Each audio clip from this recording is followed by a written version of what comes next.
Majibu sasa Mtume Muhammad alipoulizwa kwamba kama hawa wanamume wao wanalipwa malipo makubwa kiasi hiki,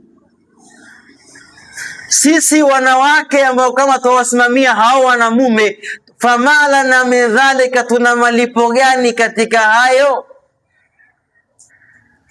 Mtume Muhammad sallallahu alaihi wasallam akamwambia, ablighi man laqiti minan nisai anna ta'ata zawjin wa itarafa bihaqqihi ya'dilu dhalika wa qalilu minkunna man yaf'alu.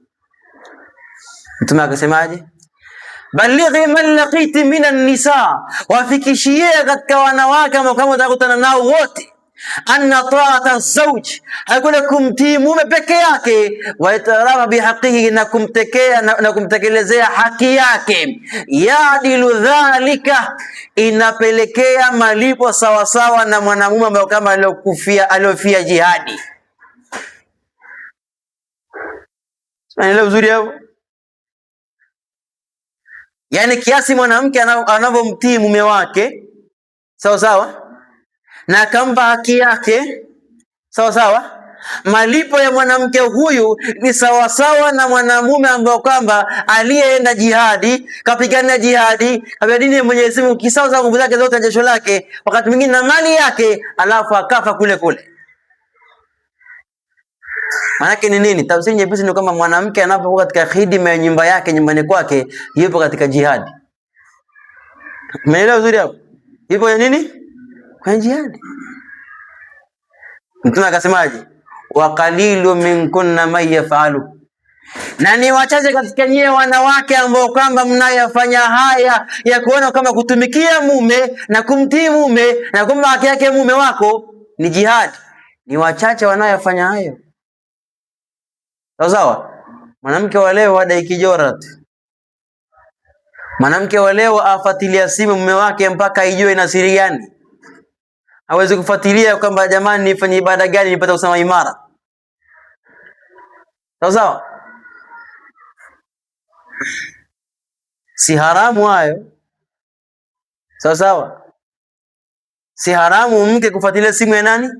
Ya mume. Isipokuwa yaweza kumtolea mahali pabaya zaidi. Wakati ile muda ambao kama mwanamke afuatilia simu mume wake, ndio muda ambao kwamba mume atoa ajibiwe message kwamba bwana, majibu yako ya kumuoa binti yetu yamekubalika. Mwanamke anatokea wapi? Anatokea kipasua simu ya mume wake, si ndio? Ugomvi na mume, si ndio? Ndoa iko salama tena au shaharibika? Ndoa haribika. Mwanamume ana haki kuchagua simu ya mke wake sawa, na mwanamke hana haki kwa nini kuchagua simu ya mume wake, kuichunguza sawa, ili kulinda nini? Amani na utulivu, kwa sababu mume ana mamlaka kuongeza nani? Mke sawa. Wewe ile muda ambao kwamba anachunguza ile simu ndo anapewa majibu ya nini? Bwana, tumekubaliwa fanya nini? Umuoe binti yetu. Sawa? Sasa mwanamke ambaye kwamba ameolewa leo afahamu kwamba ndani ya nyumba yake ni jihadi, kumtii mume ni jihadi, kumbe haki yake ni jihadi, malipo yake ni makumbe ile Mwenyezi Mungu Subhanahu wa Ta'ala. Ablighi man laqiti minan nisa'i anna ta'ata az-zawji wa yatarafa bihaqqihi ya'dilu dhalika wa qalilu minkunna man yaf'alu.